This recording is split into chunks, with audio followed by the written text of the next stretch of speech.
अस्सलामुअलैकुम स्टूडेंट्स, इस ज़बरदस्त एक्सप्लेनर में आप सबका वेलकम है। आज हम ENG 518 यानी रिसर्च मेथोडोलॉजी का लेसन 5 डिस्कस करने वाले हैं। और यार एग्जाम्स के पॉइंट ऑफ व्यू से ना ये लेसन लिटरली बहुत क्रूशल है, क्योंकि इसमें हम फाउंडेशन ऑफ हाइपोथेसिस का पोस्टमार्टम करेंगे। तो बिल्कुल एक मेंटोर की तरह फुल एनर्जी के साथ हम इस रिसर्च मिस्ट्री को सॉल्व करने जा रहे हैं। Let's dive in. सबसे पहले ना मैंने आपसे एक बड़ा डायरेक्ट सवाल है। जब आप अपनी रिसर्च का प्रॉब्लम डिफाइन कर लेते हैं तो उसके बाद का बिल्कुल नेक्स्ट स्टेप क्या होता है, जरा सोचें। देखें, जिस तरह एक जासूस को किसी भी केस को सॉल्व करने के लिए एक प्राइमरी सस्पेक्ट की जरूरत होती है ना, बिल्कुल उसी तरह एक रिसर्चर को अपने प्रॉब्लम के लिए एक टेंटेटिव सोल्यूशन यानी एक आर्जी हल की जरूरत होती है। और इसी कमाल की चीज को हम हाइपोथेसिस कहते हैं। आज के इस एक्सप्लेनर में हम जल्दी से इन 5 की पॉइंट्स को कवर करेंगे। हाइपोथेसिस क्या है, अजम्पशंस और पोस्टुलेट्स में इसका डिफरेंस, इसके main functions, types of hypothesis, और फाइनली एक अच्छे हाइपोथेसिस की क्या खसूसियात होती हैं। Section 1, what is a hypothesis. चलें इस मेन सस्पेक्ट को जरा डिटेल में देखते हैं। इसकी इंग्लिश डेफिनेशन पर जरा गौर करें। A tentative statement about the relationship between two और मोर वेरिएबल्स। अगर मैं इसे बिल्कुल सिंपल वर्ड्स में एक्सप्लेन करूं ना, तो रिसर्च प्रॉब्लम डिसाइड करने के बाद ये रिसर्च प्रोसेस का दूसरा सबसे अहम स्टेप है। ये दरअसल आपका एक बहुत ही ब्रिलियंट गैस होता है जिसे आप वक्ती तौर पर सच मान लेते हैं। एक प्रिजम्पटिव स्टेटमेंट जिसमें हम 2 या 2 से ज्यादा वेरिएबल्स के रिलेशन को प्रिडिक्ट करते हैं। जब तक हम इसे बाकायदा टेस्ट नहीं कर लेते, ये पूरी स्टडी की बेस बनता है। मूव करते हैं सेक्शन 2 की तरफ। Hypothesis versus assumption versus postulate. ये वो क्लासिक पॉइंट है जहां एग्जाम्स में स्टूडेंट्स अक्सर कंफ्यूज हो जाते हैं। आई प्रॉमिस कि इसके बाद आप इन तीनों टर्म्स को कभी मिक्सअप नहीं करेंगे। देखें, नेचर के लिहाज से बात करें तो अजम्पशन एक रियलिस्टिक एक्सपेक्टेशन या एक्ट ऑफ फेथ है। मतलब हम बस मान लेते हैं कि सूरज मशरिक से निकलेगा, इसके लिए किसी सबूत की जरूरत नहीं होती। पोस्टुलेट एक वर्किंग बिलीफ होता है जिसका साइंटिफिक एक्टिविटी स्टार्ट करने के लिए हम फेस वैल्यू पर एक्सेप्ट कर लेते हैं। लेकिन हाइपोथेसिस एक प्रिजम्पटिव स्टेटमेंट है, एक बाकायदा अंदाजा, और सबसे क्रूशल पॉइंट है इनका प्रूफ।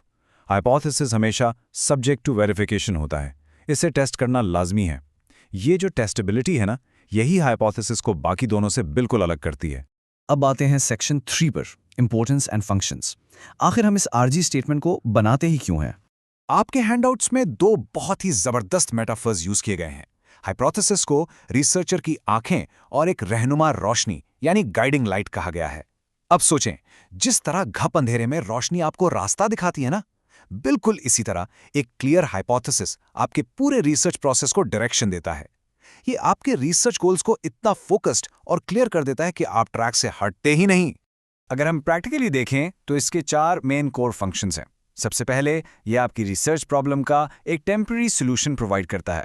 दूसरा, ये आपकी रिसर्च फील्ड को डिलिमिट करता है, यानी एक बाउंड्री लगा देता है ताकि आप सिर्फ और सिर्फ रेलेवेंट चीजों पर फोकस करें। तीसरा, ये डेटा कलेक्शन के लिए एक जबरदस्त टूल या मीन्स का काम करता है। और चौथा, जो कि मोस्ट इंपॉर्टेंट है, इसे ऑब्जेक्टिवली टेस्ट किया जा सकता है।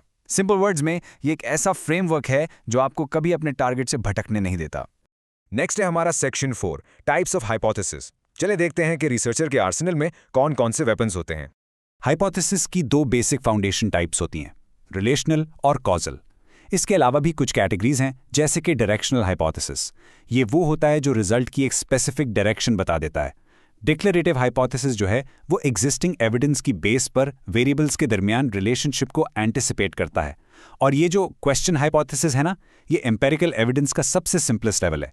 इवन दो बाज़-औक़ात रिसर्चर्स इस पर एग्री नहीं भी करते कि उसे हाइपोथेसिस माना जाए या नहीं। बेसिकली ये तमाम टाइप्स आपको अपने एक्सपेक्टेड आउटकम्स को फ्रेम करने में बहुत हेल्प करती हैं। अच्छा, अब बारी आती है नल हाइपोथेसिस की, जिसे हम एनडी या जीरो हाइपोथेसिस भी कहते हैं। इसे गौर से सुनिएगा। ये एक ऐसी स्टेटमेंट है जो कहती है कि वेरिएबल्स के दरमियान कोई रिलेशनशिप एग्जिस्ट ही नहीं करता।